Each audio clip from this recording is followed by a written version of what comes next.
소방수리학 및 약재화학 문제풀이 하겠습니다. 1번 문제.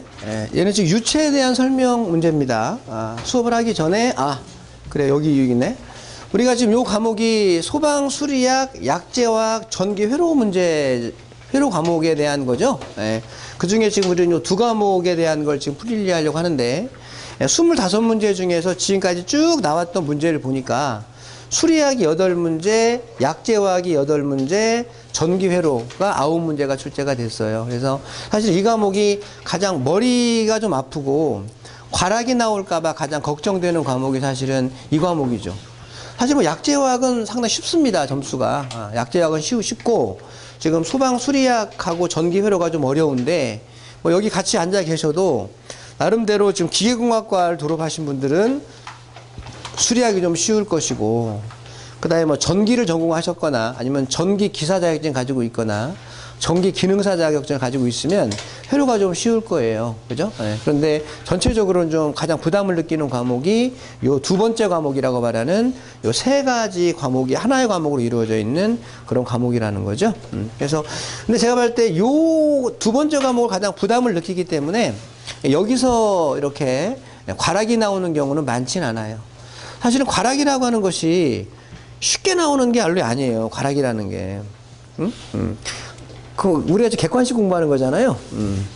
과락이 원래 40점은 과락이 아니죠. 이게 지금 25문제가 나오니까 한 문제당 그 4점씩이잖아요. 그죠? 그러니까 25문제 중에 10문제가 맞으면 40점인데 40점은 과락은 아니고 36점부터 과락이 되는 거잖아요.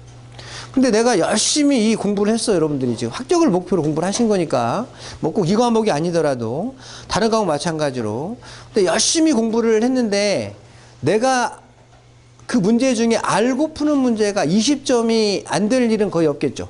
그냥 확률적으로 말하는 거야. 확률적으로 내가 알고 푸는 문제가 20점이 안 나올 일은 거의 없어.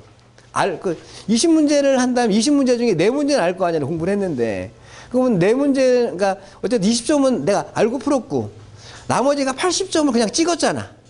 지금 확률적으로 얼마를 맞아? 4분의 1을 맞는 거죠. 그럼 4분의 1 맞으면 얼마가 되는 거야? 20점 또 맞는 거죠. 그러면 확률적으로 40점이 나오는 거예요. 그런데 나는 찍으면 맨날 답이 빗나가요. 이런 분들은 한번 뒤돌아봐야 될 필요가 있어요. 내가 좀 착하게 안 살았나?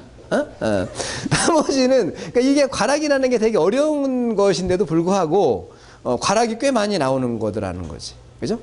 그래서 뭐, 어떤 분들끼리 대화해보면은, 야, 그냥 1번씩 쭉 찍어. 이렇게 하는 사람도 있고, 2번을 찍어. 뭐 이런 사람도 있고, 뭐 여러 가지가 있는데, 그건 알아서 하시면 되는데, 어쨌든, 확률적으로 4분의 1은 맞게 돼 있는 거고, 또 먼저 아는 문제는 풀고 나머지는 찍는 거니까, 20점을 모르고 시험장에 가는 일은 거의 없을 거다. 모든 과목에서. 그죠? 그런데 여기서는 과락이 보통 안 나오더라고요. 왜? 공부 안 하면 과락 나오는 거죠. 근데 왜 그러냐면 부담을 느끼니까 그만큼 공부를 많이 하시게 되는 거예요. 오히려 여러분들이 기사시험 준비하셨을 때 가장 쉽다고 생각했던 과목을 좀 등한시하죠. 근데 관리사 문제는 쉬운 과목이 없어요. 다 어려우니까. 그래서 기사 때의 경험이 있어가지고 뭐 법규라든지 안전관리론이 쉽다고 생각을 해가지고 공부를 여기다가는 막 엄청 투자하고 거기다가는 투자를 안 하면 거기서 과락이 나오는 경우가 많이 있었죠. 어쨌든 어려운 과목은 어려운 과목인데 이 과목들이 그런데 뭐 그렇게 과락이 나올 만큼은 아니더라라고 보시면 돼요. 오히려 소방수리학을 우리가 문제풀이하니까 말씀을 드리면은 소방수리학은 관리사 소방수리학은 기사 소방유체역학보다 훨씬 쉬워요. 요즘에 소방설비 기사 유체역학이 정말 어렵거든요. 원래는 그게 소방유체역학이잖아. 기사 과목이. 그러면은 원래 과목은 유체역학 중에서 소방과 관련된 것만 나와야 되는 거지. 근데 지금은 자격증 공부를 옛날보다 많이 안 해요. 요즘에 자격증 응시자 중에 뭐 전기 쪽하고 소방 쪽은 응시자가 많은데 뭐 우리 사실은 유체역학은 원래 정통으로 소방계 아니라 뭐 기계 유체역학이 대표적인 거잖아요. 기계과 전공한 대학교 애들이 기계계사를 공부하느냐? 거의 안 한다는 거지. 거의 뭐 영어만 하고 자기 전공은 거의 안 하다 보니까 또 자격증을 따면 대기업에서 우대를 해주느냐? 또 그것도 아니라는 거예요. 그래서 원래 기계공학과인 친구들을 만약에 그 뽑으려면 전공을 잘하는 사람을 뽑아야 되는데 기계공학과를 뽑아도 영어 잘하는 사람을 뽑으니까 전부 다 자기 전공을 공부를 안 하게 되는 거죠. 어쨌든 그래서 응시자가 옛날보다 적다 보니까 그냥 유체역학이라는 걸 전부 다 모아가지고 거기서 문제를 내버리니까 소방은 소방유체역학을 따로 모아서 거기서 문제를 내야 되잖아. 근데 요즘에 소방설비 기사 시험 보신 분들 얘기했지만 저도 못 푸는 문제가 상당히 많아요. 왜? 제가 기계 전공이 아니거든. 저는 사실 화공 전공했는데 기계유체역학에도 문제가 나오면 제가 그 문제를 풀기도 어렵고 또 제가 풀면 뭐합니까? 기사시험 준비하는 분들이 짧게 한 사실 몇 달 공부하는 사람들한테 그거 설명해주면 그분들이 알아듣는 것도 아니고 그죠? 그런데 관리사에서는 조금 그런 개념이 아니라 그냥 정말 소방에 필요한 거 정도 위주로 나오더라 라고 보니까 어쨌든 뭐 좀 기사보다도 쉽기도 해요. 근데 그래도 어렵죠. 그래도 어려운데 단지 이제 기사는 그래도 뭐가 좀 있냐면 관연도 기출문제에서 문제가 좀 나오기도 하잖아요. 근데 관리사는 관연도 기출문제에서 문제가 안 나오니까 내가 아무리 쉬운 문제 내가 다 풀어내야 되는 거고 기사는 엄청 어려운데 몇 번 풀어봤더니 문제를 읽는 순간 답이 딱 기억이 나는 경우가 있죠. 그래서 문제를 맞추는 경우도 많이 있었잖아요. 그래서 일단은 뭐 이제 강의 처음 시작하는데 말씀드리려면 우리가 이제 요 두 과목을 하게 되는데 여기 약제화학이라고 하는 것은 뭐 그리고 소방 안전관리론에서 소화 그죠? 소화 방법, 소화 약제, 뭐 그거랑 사실 구분하기가 힘들어요, 사실은. 그래서 그냥 거기서 여기서 합해가지고 같이 공부하면 되는 걸로 그렇게 보시면 될 것 같아요. 일단 시작하기 전에 뭐 대략 몇 문제가 나오는지는 보셔야 되는데 우리가 주인 소방 수리학은 8문제가 출제가 되는 걸로 보시면 되죠. 들어도 이거 진짜 무슨 말인지 모르겠다. 이 문제는 그건 과감하게 넘어가야 되는 겁니다. 우리가 뭐 100점 목표라는 건 아니잖아요. 그래서 쉬운 거를 맞추면 되고 어려운 거는 맞추면 좋겠지만 뭐 틀려도 뭐 큰 문제는 없다라고 봐야 되는 거지. 뭐 이걸 내가 문제를 풀다가 도대체 이해가 안 되는 내용을 공부할 필요는 없는 거죠. 그죠? 이제는 좀 걸러내야 될 필요가 있다라고 보시면 되는 겁니다. 자, 바로 볼게요. 일단 1번 문제가 지금 유체에 대한 이야기를 하고 있는데, 어떻게 가급적 할 것 같냐면, 이론적인 내용에 대해서는 먼저 설명을 먼저 하고, 그리고 딱 문제를 풀면 거기 답이 나와야 됩니다. 그죠? 설명 들었는데 답을 여기 있는 걸 못 찾으면 안 된다라는 거죠.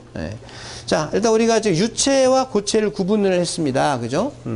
우리가 보통 일반적으로 물질을 구분하면 액체, 고체, 기체 세 가지가 있는데 여기서는 그냥 처음에 유체와 고체를 구분을 하죠. 유체라는 것은 흐를 유자를 쓰는 거니까 흐르는 것은 액체와 기체가 흐르는 것이죠. 그래서 우리가 유체는 액체와 기체를 그냥 우리 유체라고 말하고 그냥 말 그대로 고체는 고체라고 말하는 거죠. 이걸 구분을 해야 되는 거죠. 우리 안전관리론에서 구분하는 건 어떤 개념의 것이에요? 액체, 기체, 고체의 구분은 일기야 미십도시에서 상온 상압에서 액체냐 기체냐 고체냐를 구분하는 것이고 우리 수리학적인 개념에서는 유체와 고체는 또 전단력을 가지고 구분합니다.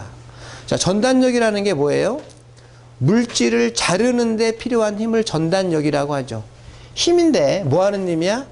자르는 힘이다 라고 하는 거고 자르려고 하면 힘 그러면 뭐가 생각이 나냐면 힘이란 무엇인가 그죠? 그다음 힘의 단위 힘의 크기 이런 게 나오는데 또 하나가 힘의 방향이라는 게 있습니다. 힘의 방향.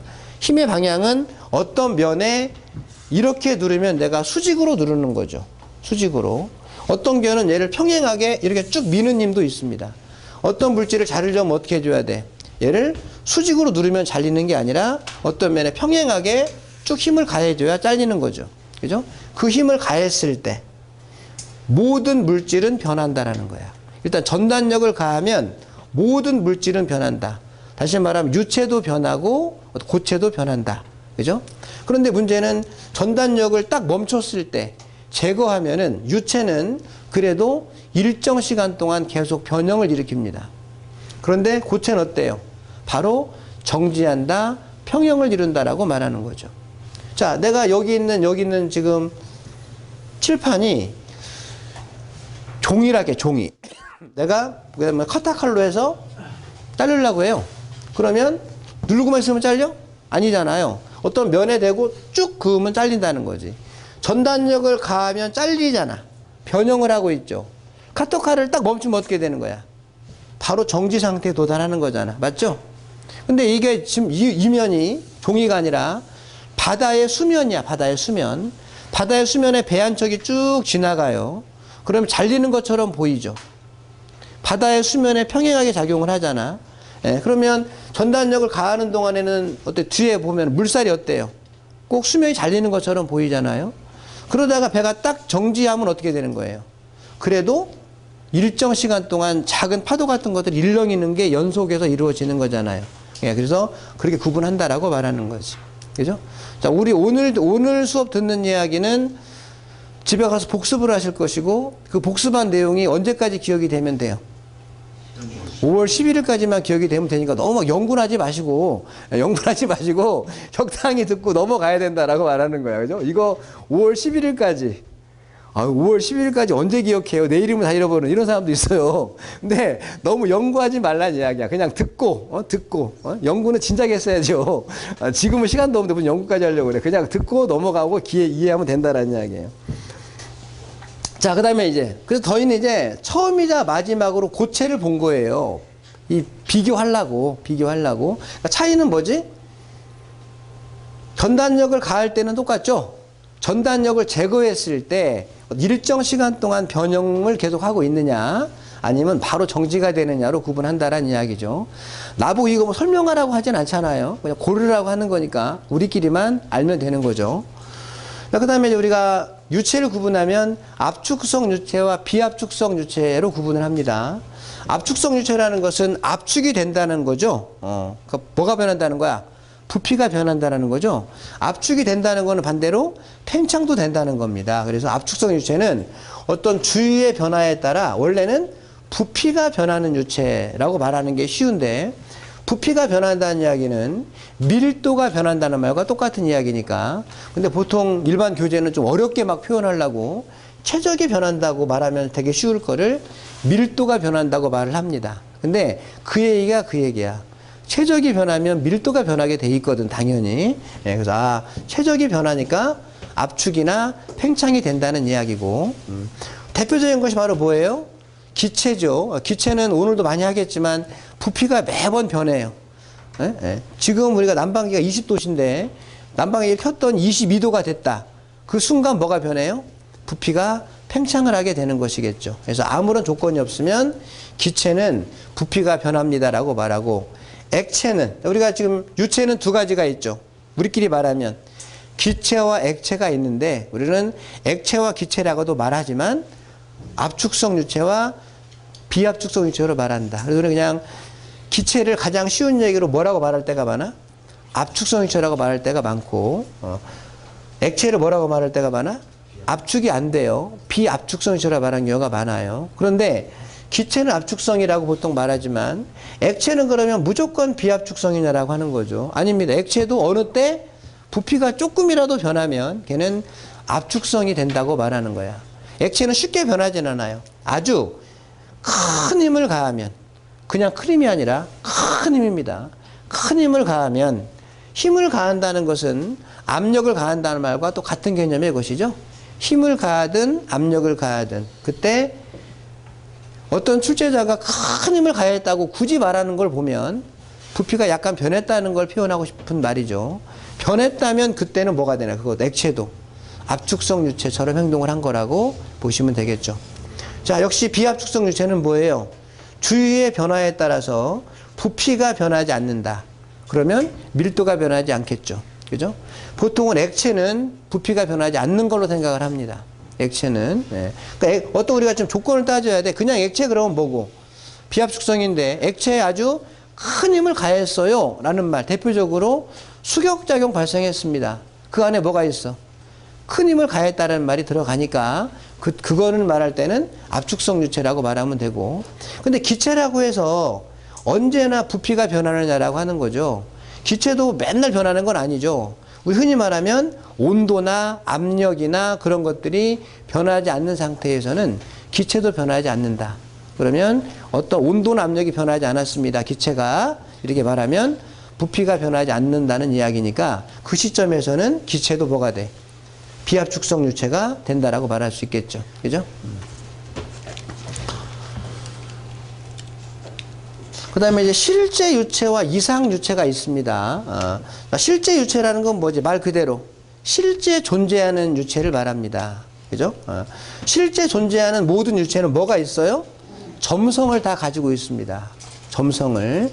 가장 쉬운 거는 물하고 꿀 중에 꿀이 물보다 점성이 더 크죠. 그죠? 네. 그런데 유체는 기체도 포함을 하니까 사실은 공기도 뭐가 있어요? 공기도 점성이 있습니다.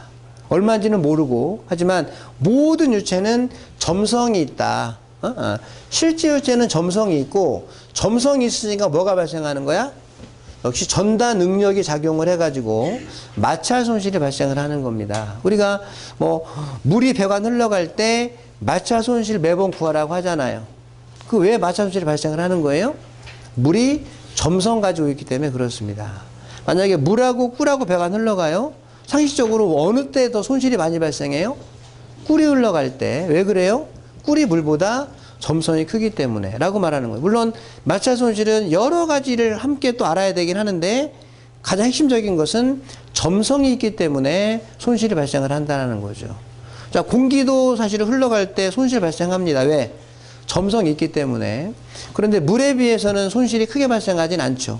그래서 여러분들이 뭐 기계, 소방설비 기계에서 공부하셨는데 물이 흘러갈 때 손실은 매번 구하라고 했지만 공기 흘러갈 때 제연설비의 덕트에서의 마찰 손실은 구하라고 하지 않죠.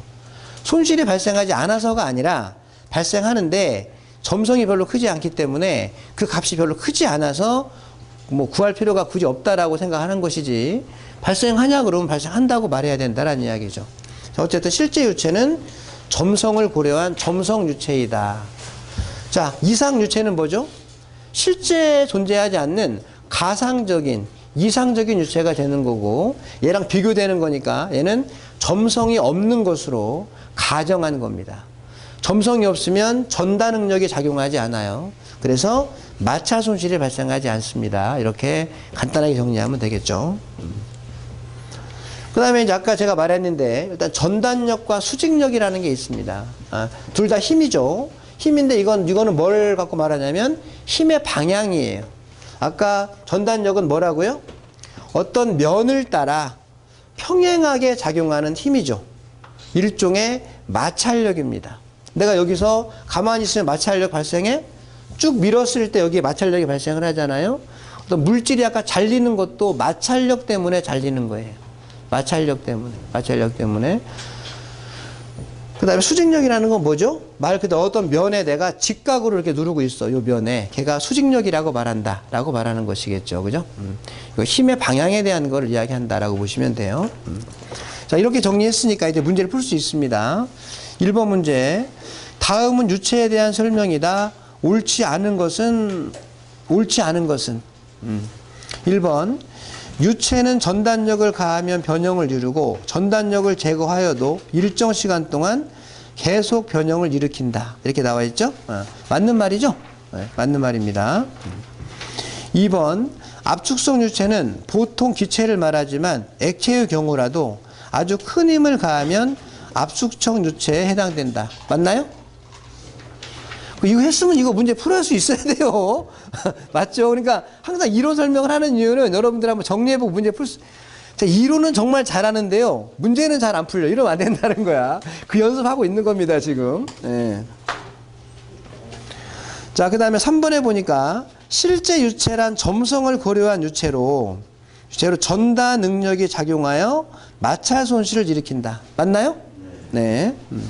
4번에 이상 유체란 난 유체의 인력 및 유체 자신의 부피를 무시한 유체로 마찰 저항을 받지 않는다. 말이 막 섞였는데 어쨌든 유체 자신의 부피를 무시한 것은 이상 유체에 대한 이야기가 아니라 이상 기체에 대한 이야기죠. 그러니까 이거는 맨 앞과 맨 끝은 맞는 말일 수 있어. 이상 유체는 마찰 저항을 받지 않는 건 맞는 말인데 중간에 뭐가 있어요? 뭘 말한다고? 이상 유체란 점성이 없다고 말해야지. 얘는 뭐가 없다고 그랬어? 유체 자신의 부피를 무시한다고 말한 거잖아요. 그래서 4번이 틀렸다라고 말하는 거지. 그죠? 네. 답은 4번이 틀렸다. 그죠? 자, 두 번째 문제. 2번 문제는 지금 국제 단위에 대한 문제 같아요. 아시죠, 여러분들?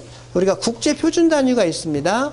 SI 단위가 있어요. 자, 우리가 질량의 국제 표준 단위는 킬로그램이고요. 길이는 미터고, 시간은 세컨드고, 연력학 온도는 섭씨 온도가 아니라 켈빈 온도, 절대 온도라고 말하죠. 물질의 양은 몰입니다. 몰. 전류는 암페어, 광도는 칸델라, 평면각은 라디안, 입체각 스테라디안. 꼭 암기하셔야 돼요. 이게 국제 표준 단위다라고 말하는 거죠. 자, 2번에 다음 물질량 중 국제 표준 단위가 잘못된 것은 어느 것인가요? 뭐예요? 4번이죠. 온도는 섭씨 온도가 아니라 켈빈 온도라고 했기 때문에 요걸 알면 이 문제 풀 수 있다. 이렇게 정리하고 있는 거예요. 3번에 다음 중 국제 표준 단위에 해당되는 것이 아닌 것. 자, 이거는 이제 우리가 뭐냐면 국제 표준 단위 중에서 가장 기본이 되는 기본 단위를 가지고 말하고 있는 거죠. 지금 3번 문제는 이것들이 몇 가지가 막 조합이 되잖아. 조합이 되는 것 중에 국제 표준 단위입니다. 어떤 분들 이걸 안 쓰고 사진을 찍는 분도 계셔요. 힌트를 드립니다. 사진을 찍는다고 꼭 보는 건 아니야. 열심히 찍고 계시는 분들이 많아요. 예. 그리고 이거를 안 써도 돼요. 책에 다 있어요. 그러니까 여러분들 다 판단하시면 돼. 이건 제가 어디 뭐 있는 거 따로 한 게 아니야. 우리 책에 다 있어. 그죠? 예. 오늘 집에 가셔가지고 어떻게 하라고요? 오늘은 좀 쉬셔야 되겠지. 피곤하니까. 이 문제 보고 우리 책이 어디 있는 거 찾아가지고 그거를 정리하는 게 낫지. 지금 뭐 뻔히 책에 있는 거를 뭐 쓸 필요가 굳이 있겠느냐. 그죠? 예. 필요하면 사진으로 찍어라. 뭐 이렇게 정리하면 되는 거예요. 자, 그 다음 국제 표준 단위 중에 이제 아까는 이게 지금 기본 단위죠. 기본 단위. 하나씩 있는 거고 실제는 이런 거 없으면 얼마나 좋아. 기본 단위가 아니라 우리가 유도 단위라고 이야기를 할까요? 자, 우리가 이제 이거 정리 꼭 하셔야 됩니다. 자, 우리가 힘과 중량은 엄밀히 말하면 다른 거지만 우리끼리 말할 때는 같다고 보기도 합니다. 자, 우리가 중요한 건 그 물리적인 의미야. 힘이라고 하는 것은 어떻게 구해요? 질량에다가 가속도를 곱하면 된다. 힘은. 중량이라고 하는 것은 질량에다가 중력 가속도를 곱하면 된다. 이렇게 보시면 돼요. 그 말이 그 말인데 굳이 구분하자면 그럼 단위를 봐야 되겠죠? 그래, 내가 질량에다가 가속도를 곱하라는 거예요. 그럼 우리는 주로 지금 국제 표준 단위로 봐야 되잖아요. 그럼 질량의 단위는 뭘로 써야 돼? 킬로그램으로 써야 되고, 가속도, 자, 우리가 보통 미터 퍼 세크는 얘는 그냥 속도잖아요. 가속도는 뭐예요? 미터 퍼 세크 제곱이거든요. 그래서 미터 퍼 세크 제곱을 두 개를, 사실은 이 앞에도 숫자가 있을 거예요. 만약 어떤 계산 문제 같은 경우 이런 숫자들은 계산기가 다 계산해 줄 거예요. 우리는 지금 중요한 건 단위를 보는 거죠. 그래서 질량에다가 가속도를 곱하면 어떤 값이 나올 것이고 단위는 이렇게 되겠죠. 킬로그램 미터 퍼 세크 제곱이다. 이게 뭐죠? 국제 표준 단위죠. 얘를 뭐라고 말해요? 뉴턴이라고 말하죠. 자, 여러분들이 만약에 내가 이거를 딱 봤어. 갑자기 딱 보면 이게 뭔지 알아볼라. 모르잖아요. 갑자기 딱 보면. 근데 뭐라고는 말할 수가 있어.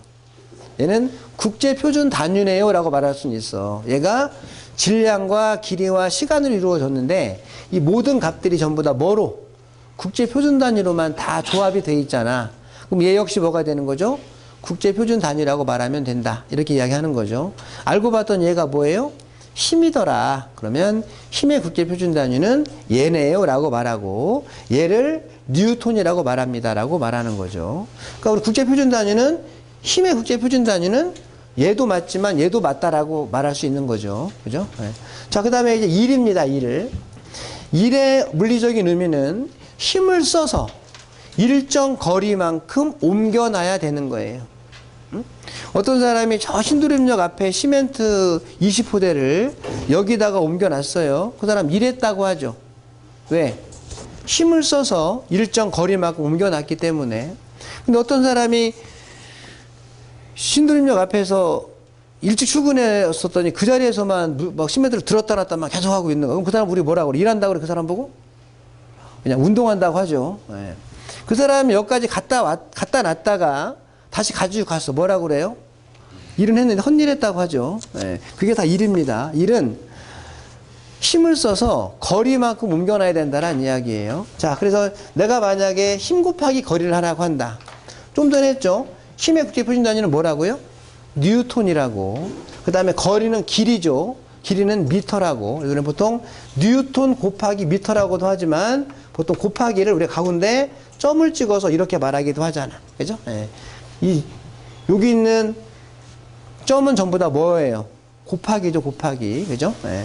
자, 뉴턴 미터라고 하고. 그 다음에 또 다른 개념으로는, 아까 뉴턴이 뭐였죠? 킬로그램 미터 퍼 세컨 제곱이었잖아, 뉴턴이. 거기다가 미터가 곱해지니까 미터 제곱이 됐죠. 이것이 똑같은 이야기. 딱 봤을 때는 이게 뭔지 몰라. 갑자기 보니까. 근데 뭐라고 말할 수 있어? 국제표준 단위네요. 모든 조합이 표준 단위로만 이루어졌기 때문에. 알고 봤더니 얘가 1이더라. 1의 국제표준 단위는 얘입니다. 얘를 뭐라고도 말해요? 주울이라고도 말합니다. 라고 하는 거예요. 그죠? 자, 그 다음에 동력입니다. 동력. 동력은 다른 말로 일률이라고. 우리 동력 그러면 매번 뭐가 생각이 나? 펌프 동력 생각이 나는데, 물론 그 동력입니다. 근데 펌프 동력은 우리가 늘 풀었던 그 공식에다가 넣어서 구하는 거고, 이거는 물리적 의미의 동력은 일률이라고도, 일률. 이 사람이 얼마만큼 일을 했느냐라는 겁니다. 많이 했냐, 적게 했냐. 아까 신도림역에서 여기까지 시멘트 50포대를 날랐어. 그게 일의 양이죠. 일의 양. 근데 이 사람 일 많이 한 거예요, 적게 한 거예요, 그러면? 모르죠. 왜 몰라?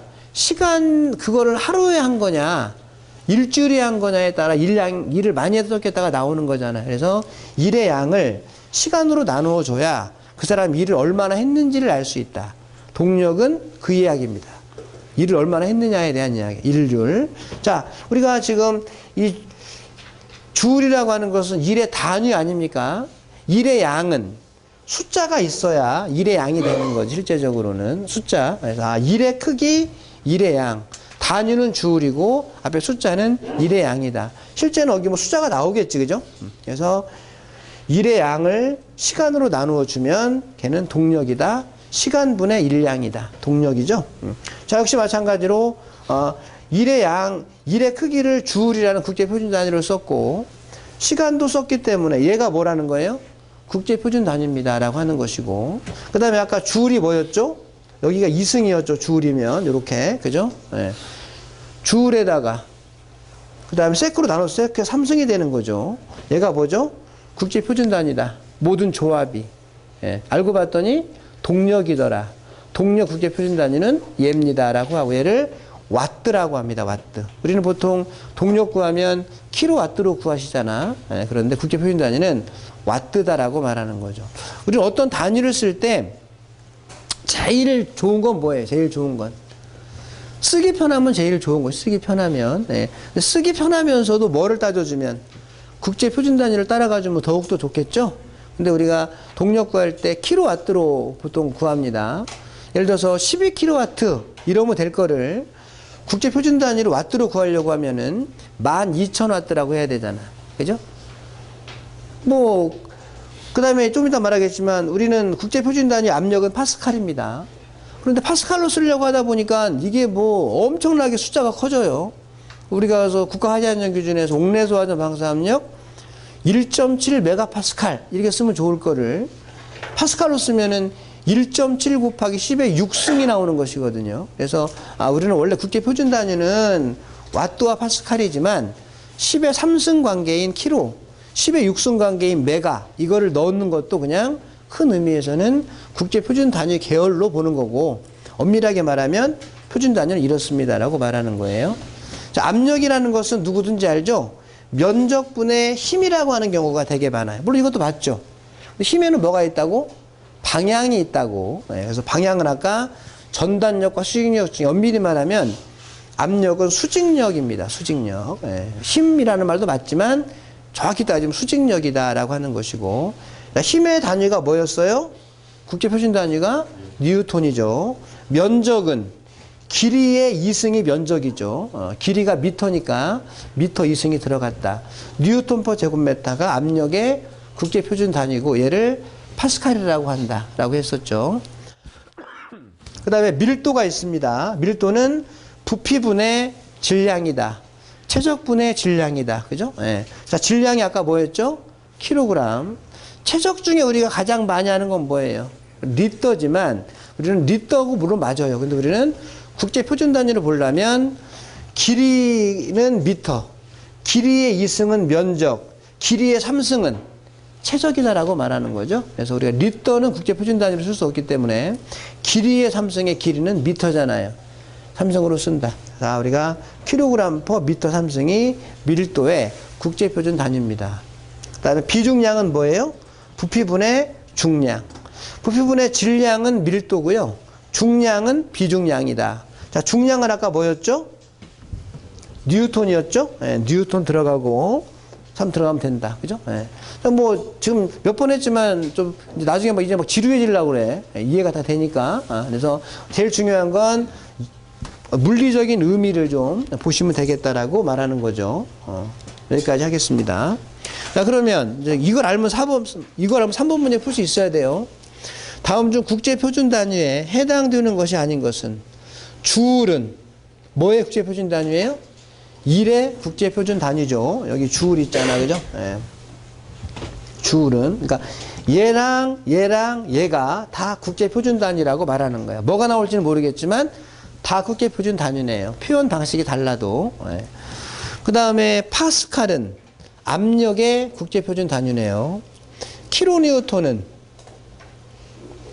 국제 표준 단위 계열이긴 하지만 킬로니우턴은 힘을 말하는 건데 뉴턴이 국제 표준 단위인 거죠. 얘가 틀린 것 같고요.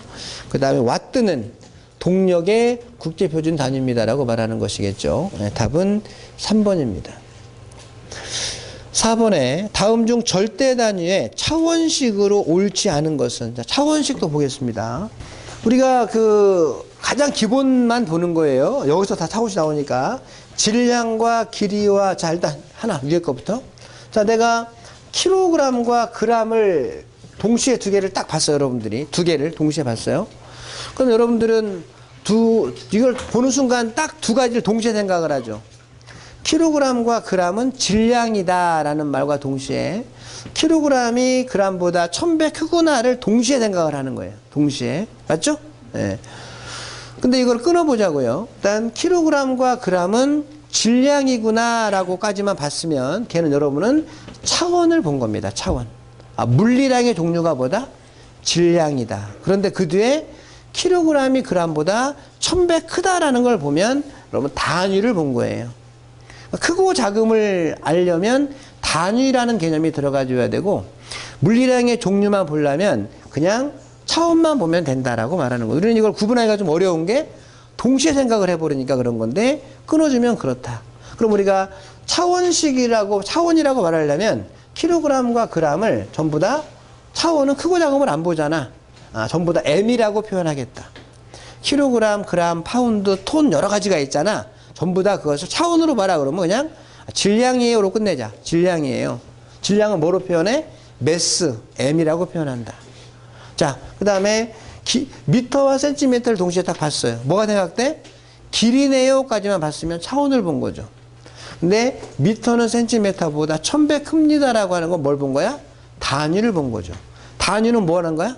크고 작음까지 판단할 수 있는 거고요. 자, 그러면 앞으로 미터와 센티미터와 밀리미터와 뭐 인치와 이런 거 전부 다 보다 길이네요까지만 보면 차원이 되는 거죠. 모두 전부 다 뭘로 표현해? 차원으로 볼 때는 길이니까 L로 표현한다 라고 하는 거죠.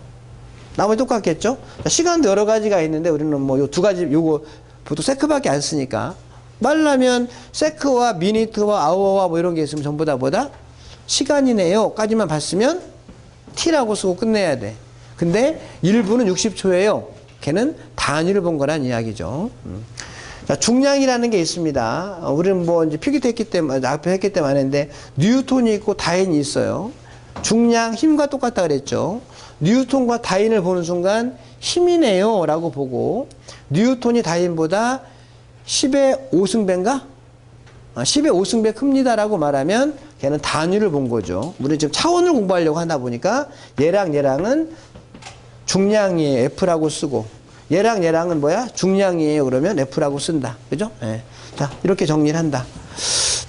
몇 개 더 있을 것 같아요. 자, 그래서 이제 차원이 같으면 모든 계산이, 우리가 계산이라는 거는 네 가지죠.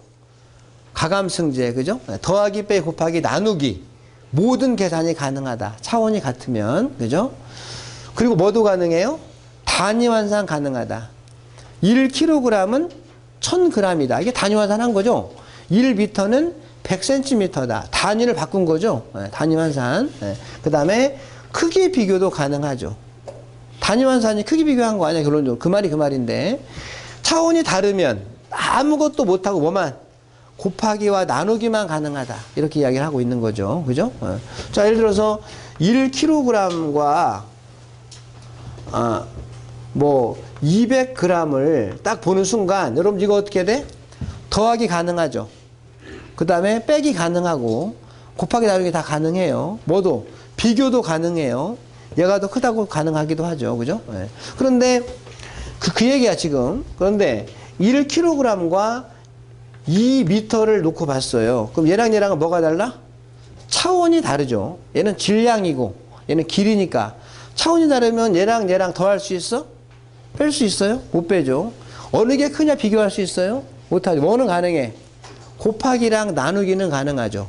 곱하기 가능하고 나누기 가능하죠. 그죠? 예, 곱하기 나누기만 가능해. 아까 우리 여기 이거 뭐야 이거? 얘랑 얘랑 뭐죠? 차원이 다르죠. 차원이 달랐지만 곱하기는 했다라는 거예요. 얘랑 얘랑 차원이 다르죠. 하지만 나누긴 했다라는 겁니다. 이 곱하기랑 나누기만 안 됐으면 수리하기 엄청 쉬울 텐데 곱하기 나누기가 되는 바람에 좀 복잡한 거예요. 곱하기 나누기는 된다. 이렇게 정리하면 되는 거예요. 이해 다 되죠? 예? 예.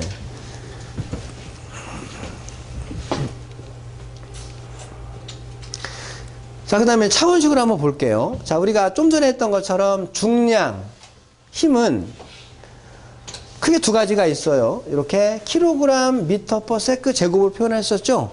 그때는 얘가 뭐야? 질량이니까 M으로 표현하고, L로 표현하고, 퍼, 시간이죠? T의 이승으로 표현한다. 이렇게 표현할 수가 있습니다. 보통 차원식은 중괄호를 쓰고, 그죠? 물론 여기가 그람이고, 센티미터고, 세크 제곱이어도 차원식은 똑같다라는 거야. 차원은 물리량의 종류만 보는 거니까. 근데 보통 이렇게 표현하지 않고, 여기는 설령 이렇게 분모 분자가 있어서 분모 분자로 표현했죠. 이것도 맞아요. 근데 보통은 일렬로 쭉 표현하는 거야. 대신 분모에 있는 것은 앞에 마이너스를 붙여줘. 그냥 이승이, 분모에 이승이 있다고 하든지, 분자로 보려고 그러면 마이너스 이승이라고 붙여주면 된다. 마이너스 붙여주면 된다라고 말하는 것이겠죠. 원래 여기는 1승 있는 거 아니야. 근데 플러스 1승은 안 써주잖아. 그죠? 네. 자, 그 다음에 또 중량은 아까 뭐가 있었죠? 뉴턴이 있었어요. 킬로그램 폴스가 있었습니다. 질량으로 표현하는 경우랑 중량으로 표현하는 경우랑 있다라고 하는 거죠. 이때는 아까 F로 본다고 했었죠. F. 그죠? 중량은, 이건 중량이잖아. 그죠? 물론 얘도 중량인데, 중량의 표현은 질량으로 표현할 수도 있고, 중량으로 표현할 수도 있다라는 거, 이렇게 하는 거죠. F. 1입니다. 하나만 더 하고 끝낼까? 자, 1이에요. 아까 말했죠? 아까 줄이라고 했는데, 이렇게 표현하죠? 킬로그램, 질량, 길이의 2승, 퍼, 시간의 2승. 역시 마찬가지로 분모에 있는 애를 분자로 올리면 마이너스를 붙여주면 된다. 이렇게 정리하는 거죠. 됐어요? 뭐 그런 이야기입니다. 그 다음에 뭐 압력도 마찬가지, 압력도. 자, 이렇게 표현하면 뭐가 되는 거야? F죠. 힘이니까. F에 L의 2승. 얘도 마찬가지. F죠. 힘입니다. 얘도. 쭉 이렇게. 그죠? 이 문제, 지금 다음 문제 풀려고 하는데, 일단은 점성계수는 이렇게 돼야 돼요. 나중에 정리하겠죠. 지금은 뭐, 나중에 우리 문제가 지금 몇 문제 계속 풀어야 되니까. 일단, 점성계수는 이렇게 표현이 되거든요. 그럼 어떻게 표현이 돼야 돼? M, 슬러시 L, T. 이렇게 쓰든지. 아니면, 분자로 하려면, 마이너스 1승은 써줘야 되겠죠. 이렇게 쓰든지 해야 된다라고 말하는 거예요. 자. 문제 4번입니다. 다음 중 절대 단위의 차원으로 옳지 않은 것은 어느 것인가요? 이렇게 돼 있어요. 힘 맞고, 자, 틀린 건 4번이에요. 자, 점성계수가 틀렸다고 하고요. 원래 점성계수는 이렇게 돼야 되거든요. 나중에 이걸 여러분 아시게 될 거예요. 우리는 이걸 알았을 때 얘로 바꿀 수 있는 거지. 얘를 알고 얘를 아는 게 아니라 얘를 얘로 바꿀 수만 있으면 된다라고 말하는 것이기 때문에 그럼 얘는 지금 뭐가 틀렸어요? L의 1승이 아니라 L에 뭐가 붙어야 돼? 마이너스 1이 붙어야 되는데 얘는 분자인 걸로 봤다. 사실은 분모인데 라는 거죠. 길이가 분모에 있어야 된다라고 말하는 건데 얘는 어떤 길이가 분자에 있는 것을 표현했잖아요. 그죠? 그래서 2번, 4번이 틀렸습니다. 라고 이야기를 하는 거예요. 5번에, 주어진 물리량의 단위로 옳지 않은 것은 어느 것인가요? 이렇게 돼 있어요. 자, 펌프 양정은 미터로 쓰는 거 맞죠? 양정이니까요. 동압은 압력이니까 파스칼로 쓰는 게 맞잖아요. 속도 수두는 미터 퍼 세크예요? 미터죠. 네, 답은 3번이 틀렸네요. 수두와 양정은 똑같은 말이었기 때문에 같은 미터가 돼야 되는데 얘는 속도로 나왔네. 3번이 틀렸죠. 6번에 자, 질량 2kg의 물체를 중력과 속도 9.31m/s 제곱인 곳에 놓으면 이 물체의 중량은 몇 뉴턴인가? 아까 보셨죠? 중량은 힘과 같다라고 해가지고 어떻게 했죠? 질량에다가 중력과 속도를 곱하면 됩니다 라고 했던 거잖아. 자, 우리 주어진 걸 이용해서 계산해라 라는 것이니까요. 자, 그러면 말한 것처럼 중량, 힘은 질량 곱하기 가속도입니다. 중력 가속도입니다. 다 주어졌잖아. 질량 2kg, 중력 가속도 9.31m/s 제곱. 그럼 얼마? 이만큼 나왔죠. 요렇게 쓰는 거야. 지금 사실 이 단위 그대로 두면 얘는 뭐라고 한다고요? 뉴턴이라고 한다고 했었잖아. 그죠?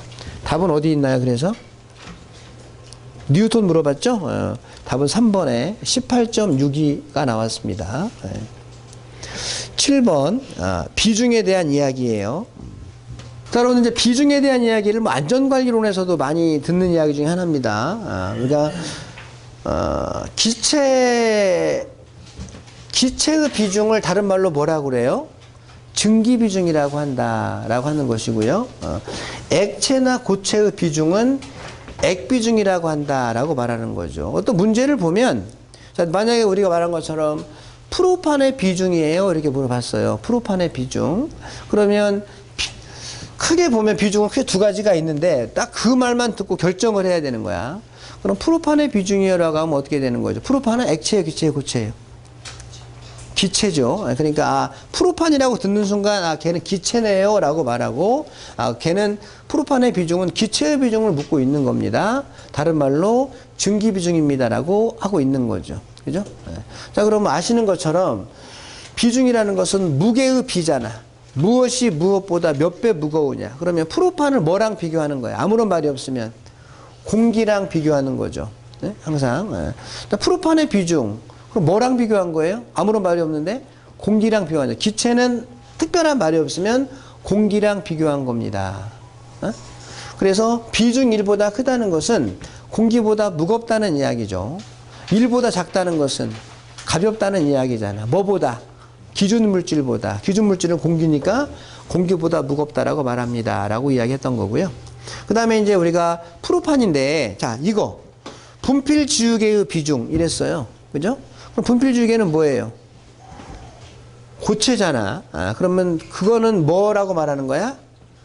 그죠? 분필지우개의 비중이라고 말하면 이해는 했어. 그걸 굳이 말한다 그러면 액비중이라고 말한다라고 말하는 거죠. 그래서 상태가 문제에 주어지든지, 분필지우개는 누가 봐도 고체잖아요. 상태가 주어지든지 상태가 안 주어지면 말로 하든지를 해줘야 된다. 출제자가. 그러면 이 분필지우개는 뭐랑 비교하는 거예요? 물과 비교하는 거죠. 물인데 정확히 말하면 어떤 거? 4도씨의 물과 비교합니다 라고 했고요. 똑같은 거로 비중 1보다 크다는 것은 물보다 무겁다는 이야기입니다. 1보다 작다는 것은 물보다 가볍다는 이야기입니다 라고 설명하면 되는 것이죠. 그죠? 그런데 이런 게 있어요. 또 액화 프로판의 비중. 이 말은 무슨 말이에요? 원래 그냥 프로판 그러면 얘는 기체인데 액화프로판이라는 건 뭐죠? 액체를 말하는 거죠. 액체. 프로판을 원래는 그냥 기체인데 압력을 가하고 온도를 낮추면 액체로 되잖아. 그럼 액화프로판의 비중은 그럼 여기서 두 개 중에 뭐예요? 이 말 안에 액체라는 말이 들어가 있는 거 아니야 지금. 원래 프로판은 기체예요. 근데 프로판 액체로 만들 수도 있잖아. 그럼 액체로 만들었을 때는 이 말 안에 액체라는 말이 들어가 있으니까 이건 뭘 물어보는 거야? 액비중을 물어보는 거죠. 액비중을. 그냥 프로판은 기체인데 앞에 조건이 붙었잖아. 액체라고. 그럼 액체이면 어떤 거든지 액체라고 보고 문제 풀어줘야 되니까 얘는 이렇게 정리합니다. 라고 말하는 거죠. 그죠? 그런데 여기서 이 문제를 풀려고 하는데요. 근데 만약에 지금, 그럼 원래 비중은 단위가 있나요? 없나요? 단위가 없죠. 무게의 비니까. 근데 기체의 비중은 그렇지 않은데 여기가 지금 여기 내려온 거죠. 액비중이죠. 액비중은 바로 밀도로 변환이 가능합니다. 원래 비중은 단위가 없어. 비중이 만약에 0.8, 액비중이 0.8이에요 라고 말하는 거죠. 그럼 원래 단위가 없는 게 맞아. 근데 이걸 왜 이야기했겠어? 뭔가 다른 문제를 좀 풀어가라고 이 말을 한 거겠죠. 근데 액비중은 단위가 없지만 이걸 바로 뭐로 바꿀 수가 있어? 밀도로 바로 바꿀 수가 있어. 뭐는 안 되고 증기비중은 안 되지만 액비중은. 예? 왜? 물의 밀도가 얼마야? 물의 밀도가 1kg/L죠. 물론 국제표준 단위는 미터 삼성으로 해가지고 1000이라고 이렇게 말할 수 있지만 우리는 아무래도 이게 더 편하잖아. 단위 쓸 때는. 예. 그래서 국제표준 단위로 꼭 쓰라고 하면 쓰지만 아니면 편한 게 또 좋죠. 그래서 물의 밀도가 이거기 때문에 물과 비교한 거잖아. 그래서 액비중은 단위를 안 써도 되지만 필요하다면 바로 살짝 뭘 쓰면 돼. 이걸 써면 바로 뭐가 되는 거야. 얘는 비중이고 얘는 뭐지? 밀도로 바로 바꿀 수가 있다. 밀도로 바꿀 때는 꼭 뭐가 들어가서 밀도로 바꿔야 돼? 살짝 kg/L를 쓰면 된다. 1리터가 얼마라는 거예요? 0.8kg이라는 이야기잖아. 그죠? 그래서 그 이야기입니다. 그 이야기. 당연한 거 아니야. 자, 비중은 얘는 물보다 0.8배만큼 무게가 나간다는 거잖아. 그러면 물이 1리터가 1kg이니까 얘가 지금 무게가 0.8배라면 1리터는 0.8kg이라는 얘기 아니에요? 그래서 그 얘기 똑같은 이야기라는 거야. 그죠? 네. 자, 이걸 알면 문제 풀립니다. 7번에 액비중이 0.5인 액비중이라고 했죠? 액비중이 0.5인 LPG 1큐빅미터는 몇 킬로그램인가요? 너무 쉬운 문제 같아. 그죠? 자, 어떻게 문제 풀어요? 액비중은 바로 밀도로 볼 수 있습니다. 밀도의 단위, 많은 단위 중에 kg/L를 써주시면 돼요 라고 했었죠. 그럼 걔는 지금 액비중이 0.5니까 살짝 넘은 0.5kg/L가 되는 거죠. 맞나요? 네.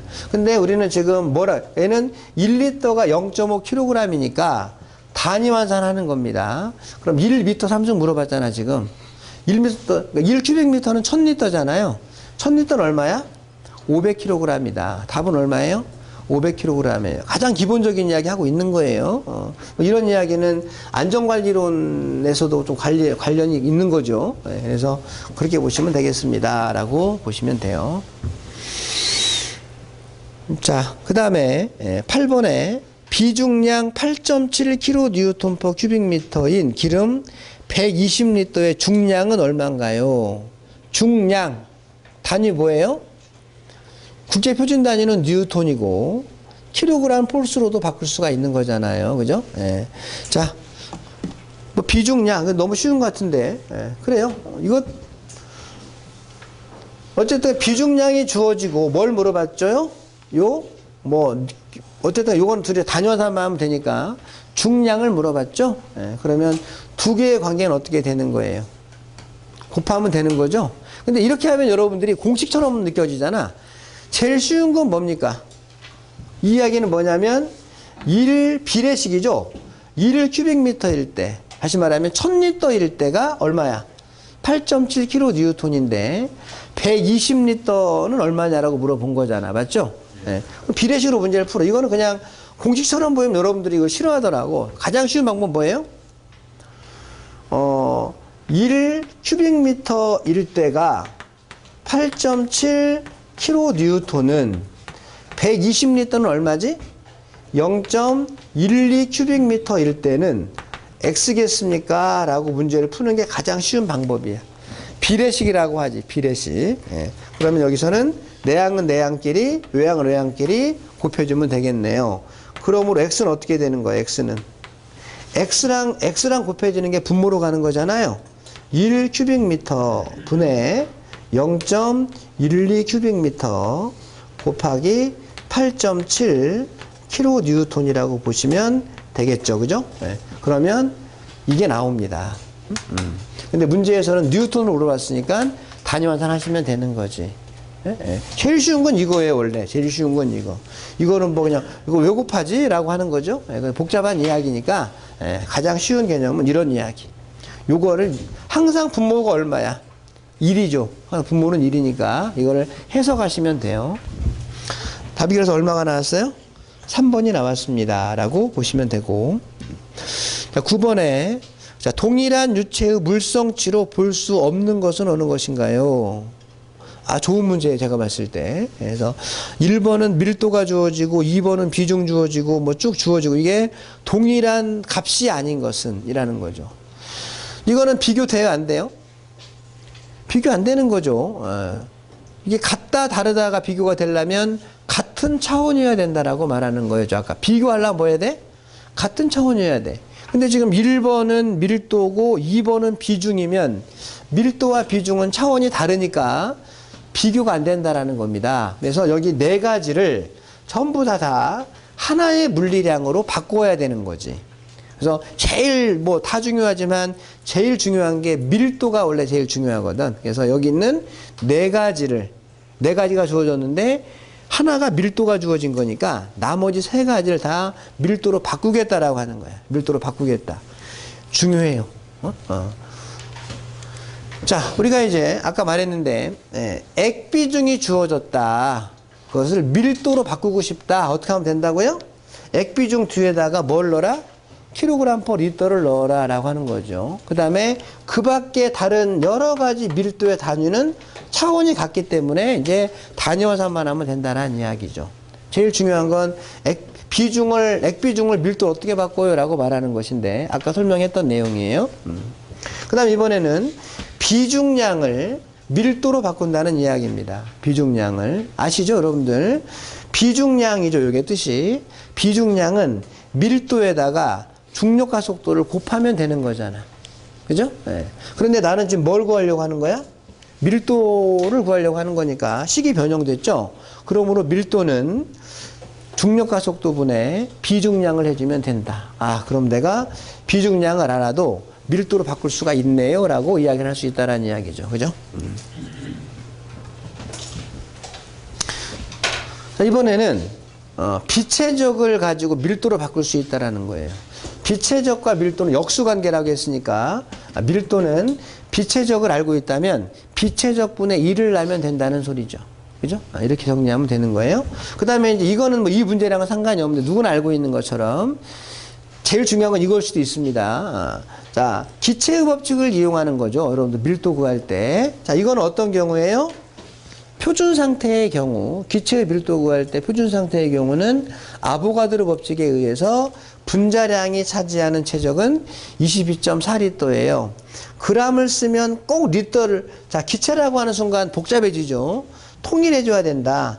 그램은 꼭 리터로 써줘야 되고, 공식에 집어넣을 때 킬로그램을 썼으면 큐빅미터로 집어넣어줘야 된다라는 의미입니다, 이게. 자, 기체인데 표준 상태가 아니다. 그럼 오늘 이따 많이 하겠지만 RT분의 PM이라는 걸 통해서 구하시면 됩니다. 라고 말하는 거죠. 그죠? 네. 자, 어쨌든 다른 물리량을 또 다른 물리량으로 바꿀 수는 있어요. 근데 비교하려고 하면 어떻게 해줘야 돼? 차원을 같이 만들어줘야 되기 때문에 바꿔서 비교해야 된다라고 말하는 거예요. 자, 그럼 이 문제가 풀립니다. 그죠? 자, 9번에 밀도. 자, 그래서 이제 어떻게 하냐면 이 문제 바로 볼게요. 어쨌든 밀도가 1500kg per 큐빅미터로 주어져 있는 거예요. 그죠? 그래서 2번의 액비중을 뭐로 바꾼다고? 밀도로 바꾸려고 하고 있는 거죠. 그래서 아까 말한 것처럼 액비중 1점. 자, 여러분들 거기다가 헷갈리니까 액자 쓰세요, 액자. 그냥 비중 그러면 이게 뭔 말인지 몰라. 맞죠?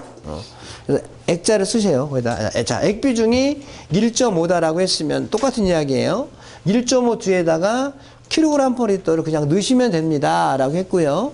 그러면 단위 환산하면 1리터가 1kg이니까 1000리터는 얼마가 돼야 돼요? 1500이 돼야 되는 거죠. 아, 얘랑 같네요. 라는 겁니다, 지금. 같네요.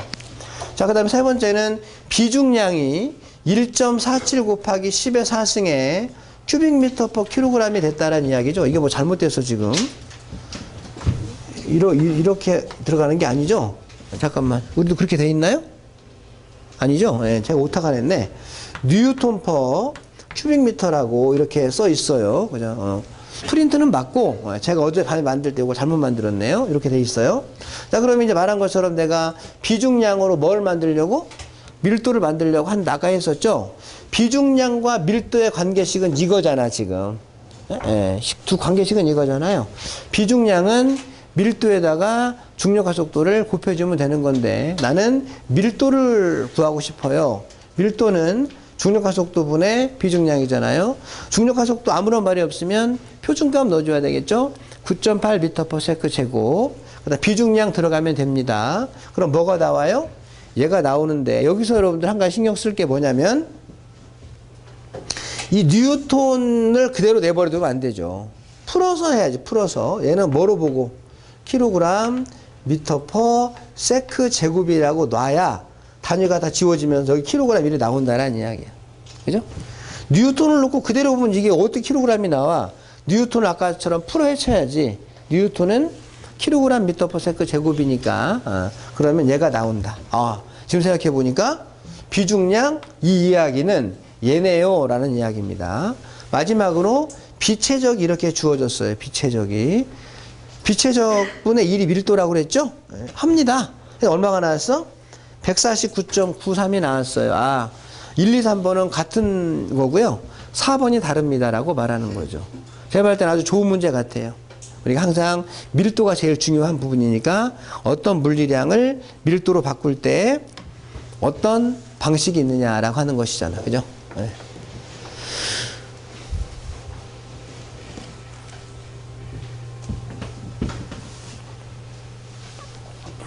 자, 그 다음에 이제 하나 해볼게요. 자, 우리가 이제 절대 단위와 중력 단위를 저희가 바꿔야 될 때가 있습니다. 우리 절대 중력 단위는 과거에 비해서는 그렇게 많이 우리가 뭐 변화를 할 일이 없는데, 아까 쭉 앞에 한번 볼게요.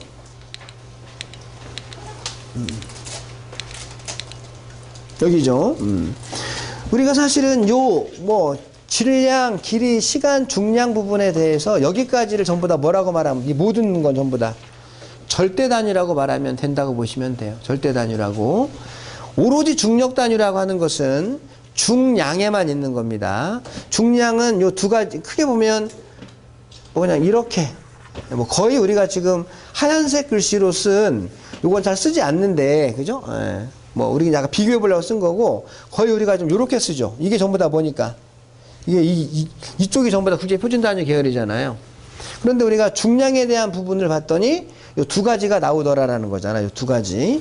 이 두 가지를 왜 다르냐라고 하면, 얘는 우리가 뭐냐면 절대 단위고요. 얘는 중력 단위라는 겁니다. 그죠? 얘랑은 차원이 같은 걸 아는데 얘랑은 뭐다? 전혀 다르게 보이잖아. 근데 왜 다르게 보이냐면, 같은 중량인데 왜 다르게 보이죠? 하나는 절대 단위고 하나는 중력 단위이기 때문에 서로 다르게 보이는 거예요. 그러면 같은 차원이기 때문에 상호 변환이 가능해져야 되잖아. 뉴턴을 킬로그램 폴스로 바꿀 수 있어야 되고, 킬로그램 폴스를 뉴턴으로 바꾸려고 하는 건 전혀 다른 것처럼 보이잖아요. 그러니까 쉽진 않다고. 얘랑은 쉽게 바꿀 수 있잖아. 1kg이 1000g인 것처럼 1kg 폴스는 1000g 폴스입니다. 이건 쉽게 바꿀 수 있잖아. 근데 얘랑은 전혀 동떨어진 것 같은데, 알고 봤더니 같은 중량이라는 거예요. 같은 중량이니까 차원은 같다라고 보는 거죠. 근데 이걸 바꿔야 되잖아. 이걸 바꾸는 걸 뭐라고 그래요? 오로지 중력 단위는 요 질량 뒤에다가 폴스가 붙어 있는 것이 중력 단위라는 거지. 요즘에 이거 잘 안 보는데 그래도 간혹가다 한 번씩 보니까 바꿀 수는 있어야 된다. 바꿀 수 있어야 된다. 바꾸는 방법.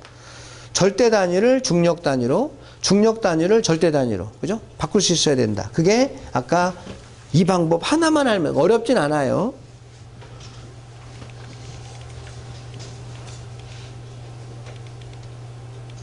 이거죠. 자, 내가 지금 무엇으로 바꾸려고 하는 거냐? 내가 지금 뉴턴을 킬로그램 폴스로 바꾸고 싶어요 라고 하는 거예요. 바꿀 수 있어요? 바꿀 수 있지. 중량이니까 바꿀 수 있어. 단지 차이가 있다면 얘는 절대 단위이고 얘는 중력 단위이니까 내가 뭘 모르고 있는 거야 지금. 중력 단위를 모르니까 중력 단위로 바꾸려고 하고 있는 거 아니에요. 그러면 중력 단위는 어떻게 하면 돼? 절대 단위인 뉴턴을 중력 환산계수로 나눠주면 됩니다 라는 식이죠. 한번 해볼게요. 네. 그래서 어떻게 하는 거냐면 여기다 쓰면 쓸 수 있겠죠. 자, 절대 단위가 아까 뭐였죠? 뉴턴이었잖아요. 그죠?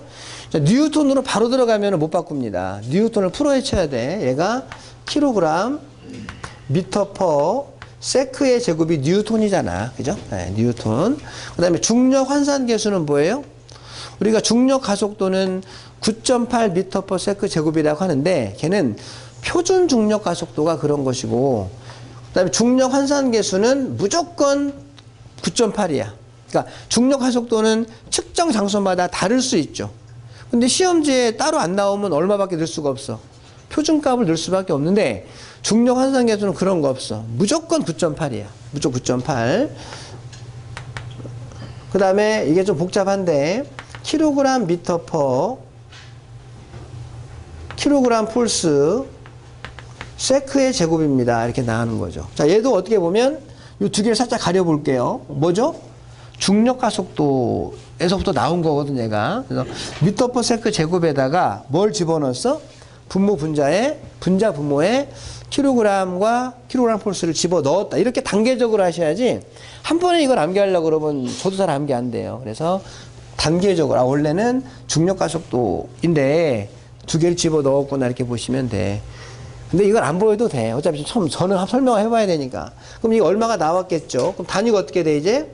킬로그램 소거되고 미터 소거되고 세크 제곱이 소거되니까 남는 건 뭐밖에 안 남아? 얘밖에 안 남았지. 그러면 얼마에 킬로그램 폴스가 나왔습니다. 뭘로 바꿨죠? 뉴턴이죠. 뉴턴. 절대 단위의 중량을 중력 단위의 중량으로 바꿨습니다라고 말하는 거. 이 식 하나가 있다라는 거죠. 그래서 우리가 그럼으로 뭐가 되죠? 그럼으로 뉴턴과 킬로그램 폴스와의 관계는 숫자만 보게 되면 9.8배 관계를 가지고 있는 거지. 그래서 우리는 항상 누구나 알고 있는 것처럼 1kg 폴스는 9.8 뉴턴이에요 라는 거죠. 중력 단위의 중량과 절대 단위의 중량은 몇 배 관계를 가지고 있어? 항상 9.8배 관계를 가지고 있다라고 말하는 거죠. 10kg 폴스는 98 뉴턴이 되겠죠. 항상 얼마로? 9.8배. 왜? GC가 변하지 않는다 했잖아. 숫자로 얼마니까? 9.8배니까 라고 한 거죠. 자, 내가 요 식만 알면 돼. 이 식을 알면 반대로 킬로그램 폴스를 뉴턴으로 바꾸고 싶다라고 하면 어떻게 되는 거야? 그러면 이 식의 얘랑 같은 식이죠? 내가 이제 절대 단위를 모르고 있다라는 거죠. 절대 단위를 모르고 있으면 식을 변형하면 중력 단위를 GC로 곱해주면 되는 거 아니냐라고 말하는 거죠. 됐죠? 같은 식입니다. 그래서 이거 하나 암기하고 내가 반대로 얘를 모른다면 당연히 이 식이 되는 것이니까 뭐로 바꾸는 식이야 이게? 중력 단위를 절대 단위로, 절대를 중력 단위로. 근데 우리는 중력 단위와 절대 단위는 뭐에만 이야기할 수 있어? 중량, 힘일 때 킬로그램 폴스, 뉴턴. 물론 국제 표준 단위로 말하면 뉴턴 표준 단위지만 바꿔야 될 때가 되게 많이 있어요. 그러면 그냥 저 설명이 오래 걸렸지 실제는 단순하잖아. 절대 단위를 얼마로 나누면 돼? 9.8로 나누면 돼. 그리고 킬로그램 폴스를 쓰면 돼. 그죠? 이거 한 번 하면 되지 뭐. 이것도 여러분들한테 쓰라고 하진 않잖아. 그죠?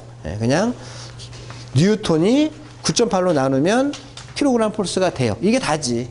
이게 다지 뭐 여러분들 이거 해볼 일이 없는 거잖아, 그죠? 예.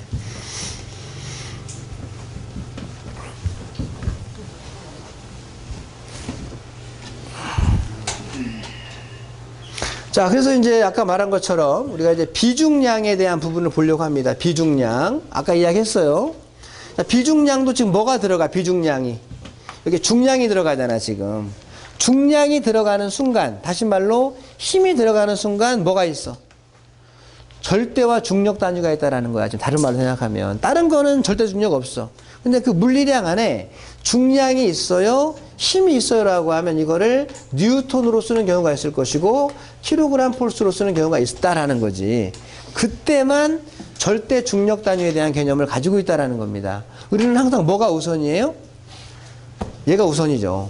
그러니까 절대 단위가 항상 우선이야, 우리는. 그러다가 어느 때 한번 중력 단위로 바꾸라고 하면 아까 그 식을 쓰는 거지. 그죠? 자, 이것도 길게 말하지 말고 아까 제가 설명했던 게 바로 뭐예요? 비중량은 이렇게 들어가는 거죠. 이 중간 하지 말자고, 헷갈리니까. 비중량은 뭐예요? 아까 밀도에다가 곱한다고 했잖아. 이게 뭐야? 가장 기본식이니까 얘가 절대 단위를 설명하고 있는 거야. 절대 단위를. 근데 내가 이거를 비중량을 중력 단위로 바꾸고 싶다라고 하는 거예요. 그럼 어떻게 하면 돼? GC로 나눠주면 되지. 아까 말했잖아. 절대 단위를 꼭 뭐로 나눠주면 돼?